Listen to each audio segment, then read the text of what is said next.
MLB The Show 22 is fast approaching the final days of its life cycle, with content basically wrapped up for the year and MLB The Show 23 releasing in just a few months. I thought it was time to take a look back on the year and see how it all went. This video is going to focus on the things I enjoyed about MLB The Show 22, with a later video talking about the things I didn't like and how I think the game could fix those problems going forward. However, today, I just want to heap some praise on how my favorite sports video game series did this year. Sports Gamers Online is the #1 source for the sports gamer. And we're going to start with the main mode in MLB The Show, Diamond Dynasty. This year was no exception to Diamond Dynasty being my most played mode in the game. I've always felt like Diamond Dynasty was far and away the best of the card collecting modes in sports video games. It allows players to earn the new content by playing the game instead of having to throw down tons of money with no guarantee of even getting the cards you want. The type and amount of content is also at the top in terms of quality across all sports games. This continued to be true in MLB The Show 22. The content team never missed a beat in terms of giving players plenty to do in the game. No matter what part of Diamond Dynasty you play, there was plenty to keep you coming back all year long. Online modes like events, BR, and ranked season had tons of regular content added to them. Also, changing BR and rank to give players more ways to earn the big rewards was a very welcomed improvement. For more offline players like myself, conquest maps continued to be rewarding and fun to grind out. Programs like monthly awards and player programs were also plentiful this year, even if they could take a little bit too much time to grind out for offline players. The addition of mini-seasons was also a big success. I like that I was able to choose which stadium I wanted to play at when I was a home team instead of always being the away team like I am in Conquest. The actual rewards in Diamond Dynasty were also amazing this year. Starting with the packs, which saw some new variants this year. The Chase packs were a fun topper for the big bundles of the show packs, and they could also be found when opening a regular pack. It was a big rush finding one of these in just a regular pack that I got in like mini-seasons or Conquest, because I knew I was going to end up getting something good from them. We also got the Headliner's Choice pack, which was a nice addition that gave players boosted odds at the Headliner. And if you didn't get the Headliner though, you still usually got something pretty good out of those packs. The Ball and Out Control packs were also an amazing addition that gave players great rewards. Of course, none of these matter if the cards that are in the packs aren't amazing. This year may have been the best set of cards we've ever seen in Diamond Dynasty. New legends like Randy Johnson, Ryan Howard, and others quickly made their mark on the mode. We also saw returning legends get huge boosts, especially later in the year. The Legends of the Franchise and Fall Stars featured programs specifically brought some of the best cards we've ever seen in the mode. And in past years, there were certain legends that never really felt as amazing as we would expect them to be. Players like Hank Aaron, Willie Mays, and Jorge Posada always felt a little underpowered compared to their real-life performance. But the versions that we got this year completely changed that. We finally got to see the endgame versions of these legends that made them viable options all the way into the new year. Collections were also very well done this year. The Live Series collection always is sure to have at least one card that's going to last well into the endgame, and the same was true with this year's 99 overall Randy Johnson. The Legends and Flashback collection rewards were all great this year. There was not even one of these that disappointed or wasn't immediately a must-have for your team. Other rewards like Topps Now Christian Yelich, All-Star Jackie Robinson, and Tekashi Series Babe Ruth and Shohei Ohtani all made grinding out these collections feel rewarding and exciting. While we're talking about cards, let's not forget the incredible card art that we got this year. No one can argue with the fact that MLB The Show has the best card art of any of the card collecting modes. And it really isn't even a competition at this point. Of course, we got the classic Topps card art in the game, which is always fun to see. The best part is when you see a card that you have in real life used for a powerful version of a player you love.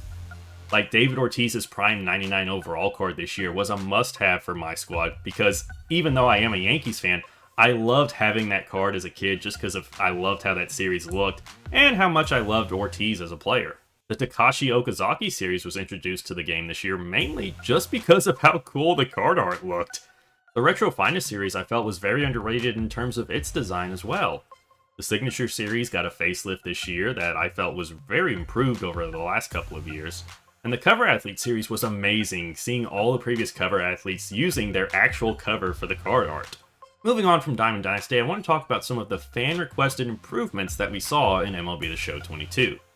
Now, most of this section was also mentioned in my initial review of the game back at release. However, this piece is all about the things that the game did right this year, and I always want to highlight developers listening to player feedback. Also, there were a handful of changes made throughout the year that I feel should also be highlighted. In Diamond Dynasty, several small quality of life changes were made that the community had been requesting. These included the ability to save event lineups, increase sim speed in Conquest mode, and the previously mentioned new ways for players to earn rewards in online modes.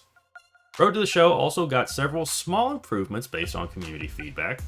Players were no longer required to start out as a 2A player like they were in MLB The Show 21.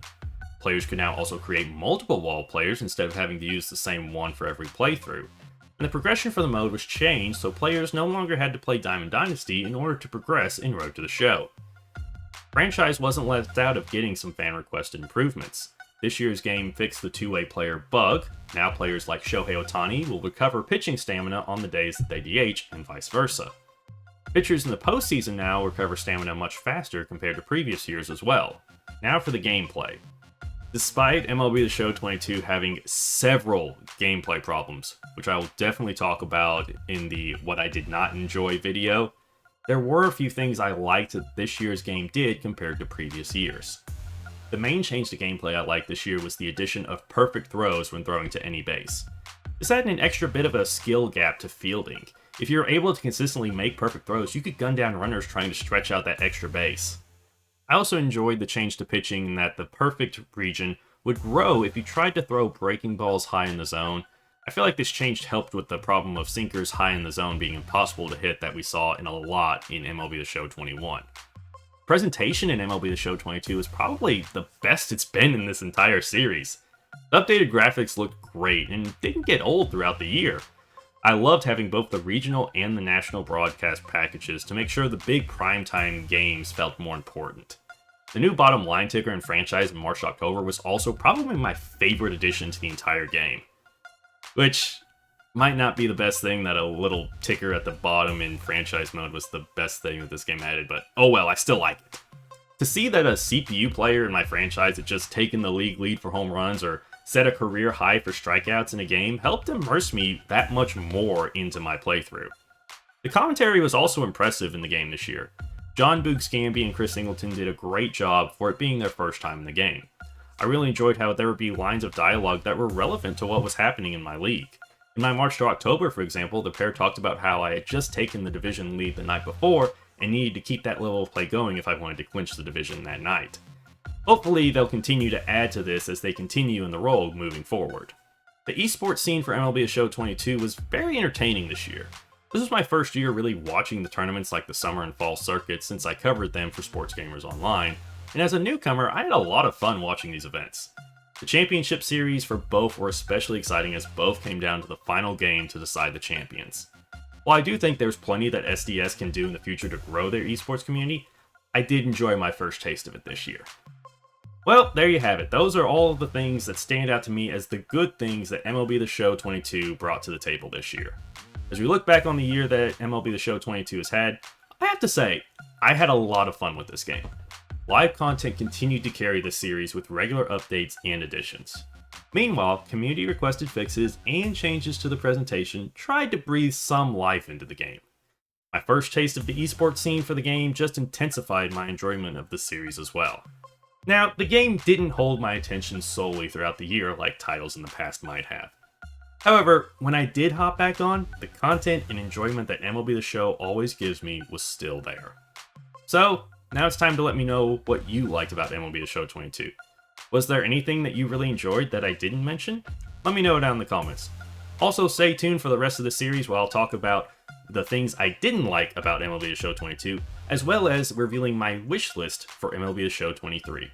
Also, make sure to follow Sports Gamers Online on Twitter, and to join in the conversation even more, join our Discord. And remember, for all MLB The Show news and updates, stay tuned to Sports Gamers Online. I'm Brandon Satterwhite with SGO. Thank you for watching.